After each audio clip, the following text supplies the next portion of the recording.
నిత్య పూజలివివు నేరిచినను ప్రత్యక్షమైనట్టి పరమాత్మునికి నిత్య పూజలివివు.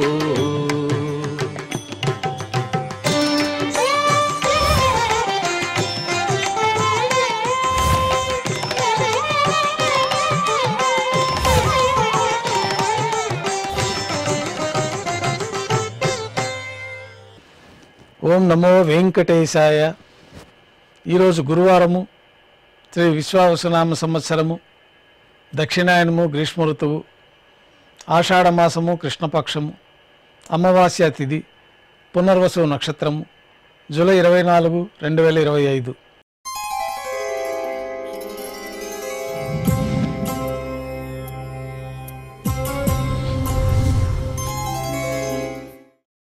శ్రీవారికి గురువారం ఆర్జిత సేవగా తిరుప్పావడి సేవ విశేషంగా జరుపుకుంటాము.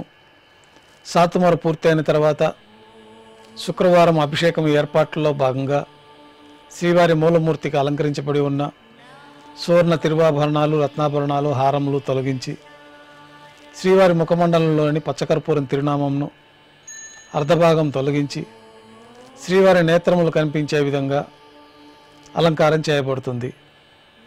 శ్రీవారికి బంగారు పాదకవచములు, సువర్ణ కటిహస్తము, వరదహస్తము, శంకుచక్రములు, కర్ణపత్రాలు, శాలిగ్రామాల హారములతో అలంకరిస్తారు. గర్భాలయం శుద్ధి పూర్తయిన తర్వాత మాధ్యాహ్నిక ఆరాధనలో భాగంగా బంగారు పంచపాత్రలో శుద్ధ జలాన్ని నింపుకొని శ్రీ వైకానస భగవశాస్త్రోక్తమైన ఉపచారములు స్వామివారికి ఉత్సవమూర్తులకు నిర్వహించి తులసీదళములతో అష్టోత్తర శతనామార్చన జరుగుతుంది. మాధ్యాహ్నిక నైవేద్యంలో భాగంగా అన్నప్రసాదాలు, పాచక కేంకర పొరులు సుమారు 450 కిలోల పరిణామంలో తింత్రిణీ రసాన్నం అంటే పులిహోర గరుడాల్వారి ముందు వెండి పీఠం పైన రాశిగా పోసి 8 దిక్కులు శిఖరములుగా అలంకరించి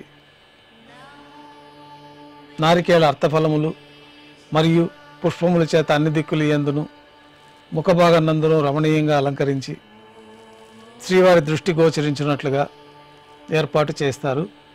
గర్భాలయంలో విశేషమైన అన్నప్రసాదములు, వడ, అప్పము, జిలేబీ, మురుకు, పాయసం, ఘంటానాదం మధ్య మాధ్యాహ్నిక నైవేద్యంగా సమర్పించిన తర్వాత అన్నకూటం చుట్టూ ఏర్పాటు చేసిన తెరను తొలగించి తిరుప్పావడి సేవలో భాగంగా వేద పండితులు బంగారు వాకిలిలో శ్రీనివాస గద్య పఠనం చేస్తారు.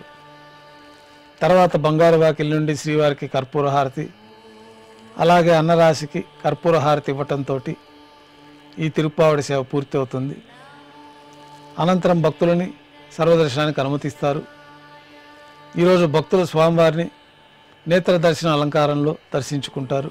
ఉభయ దేవేరులతో శ్రీ మలయప్ప స్వామివారు బంగారు తిరిచిపైన వేంచేస్తారు. మేళతాళాలతో ఊరేగింపుగా విమాన ప్రదక్షిణంగా సంపంగి ప్రాకారంలో కల కళ్యాణ మండపానికి చేరుకుంటారు. కళ్యాణోత్సవం ప్రారంభమవుతుంది. పుణ్యాహవచనము, అంకురార్పణ, రక్షాబంధనము, అగ్నిప్రతిష్ఠ, స్వామివారికి అమ్మవార్లకి కళ్యాణం సందర్భంగా నూతన పట్టు వస్త్రాల సమర్పణ, మహాసంకల్ప పఠనం, మాంగళ్యాలకు ఆరాధన, అభిషేకము, స్వామివారి తరఫున అమ్మవార్లకి మాంగళ్యాల సమర్పణ. ఈ సందర్భంగా స్వామివారికి అమ్మవార్లకి కర్పూర నీరాజనము, విశేషమైన హోమాలతో పూర్ణాహుతి పూర్తయిన తర్వాత మాలా పరివర్తనం అనే కార్యక్రమాన్ని నిర్వహించి ఉభయ దేవేరులను స్వామివారి చెంతకు చేర్చి ఈ సందర్భంగా అక్షతారోపణం అనే వైదిక కార్యక్రమాన్ని నిర్వహించి నైవేద్యము, కర్పూర నీరాజనంతో కళ్యాణోత్సవం పూర్తి అవుతుంది. కళ్యాణోత్సవం భక్తుల దర్శనం అనంతరం ఉభయ దేవేరులతో శ్రీ మలయప్ప స్వామివారు మేళతాళాలతో ఊరేగింపుగా ధ్వజస్తంభం వద్ద కల అద్దాల మండపానికి చేరుకుంటారు. వేదపారాయణ నడుమ ఊంజల సేవ నిర్వహించి కర్పూర నీరాజనంతో ఊంజల సేవ పూర్తి అవుతుంది. ఉభయ దేవేరులతో శ్రీ మలయప్ప స్వామివారు ఆలయం వెలుపల కల వైభవోత్సవ మండపానికి చేరుకుంటారు. ఆర్జిత బ్రహ్మోత్సవంలో భాగంగా గరుడ వాహనం పైన శ్రీ మలయప్ప స్వామివారు వేంచేస్తారు. కర్పూర నీరాజన సమర్పణతో గరుడ వాహన సేవ పూర్తి అవుతుంది.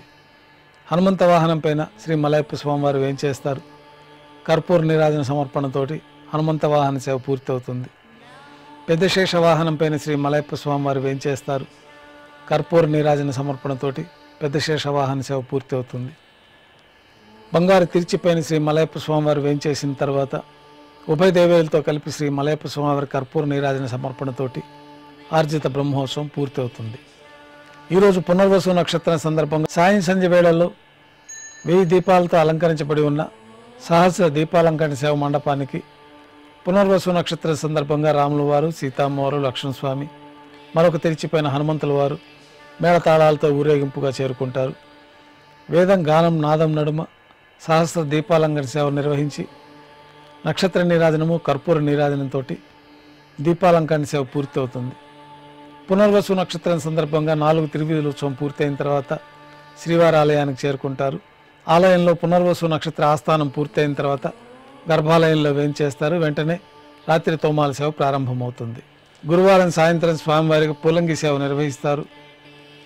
సాయంకాలం ఆరాధనలో భాగంగా గర్భాలయం శుద్ధి చేసి పంచపాత్రలో శుద్ధతో నింపి శ్రీవారికి, శ్రీ ఉత్సవమూర్తులకి శ్రీ వైఖానస ఆగమోక్తమైన ఉపచారములు సమర్పించి వివిధ సుగంధ పుష్పాలతో స్వామివారి దివ్యమంగళ స్వరూపం అంతా పుష్పమాలలతో అలంకరించి పుష్పమాలలతో కిరీటాన్ని సమర్పించి సూర్యకటాన్ని స్వామివారికి అలంకరించి ఉత్సవమూర్తులకు పుష్పమాలికలు సమర్పించిన తర్వాత చతుర్వేద మంత్రాలతో మంత్రపుష్పాన్ని సమర్పించి నక్షత్రహారతి, కర్పూర హారతితోటి పూలంగి సేవ పూర్తి అవుతుంది. తులసీ దళములతో అష్టోత్తర శతనామార్చన నిర్వహించిన తర్వాత రాత్రి నైవేద్యంలో భాగంగా అన్నప్రసాదాలు, పన్యారాలు, దోశ, ఘంటానాదం మధ్య నైవేద్యంగా సమర్పించి అనంతరం భక్తులని శ్రీవారి సర్వదర్శనానికి అనుమతిస్తారు. కొద్ది విరామం తర్వాత ఏకాంత సేవలో భాగంగా రాత్రి సమర్పించిన పుష్పమాలికలన్నీ సళ్లింపు చేసుకుని గర్భాలయాన్ని శుద్ధి చేసుకొని బంగారు పంచపాత్రలో చతుర్ముఖ బ్రహ్మ తిరువారాధన కోసమై తీర్థాన్ని సమర్పించి కౌతుకభైరవం పైన శ్రీ భోగ శ్రీనివాసమూర్తి వారిని బంగారు పట్టు పాన్పు పైన వేంచేపు చేసి ఈ సందర్భంగా దారోష్ణమైన గోక్షీరము, జీడిపప్పు, ద్రాక్ష, కలకండ కలిపిన మిశ్రమము, పండ్లు నైవేద్యంగా సమర్పించి కర్పూర నీరాజనంతో ఏకాంత సేవ పూర్తి అవుతుంది. ఓం నమో వెంకటేశాయ.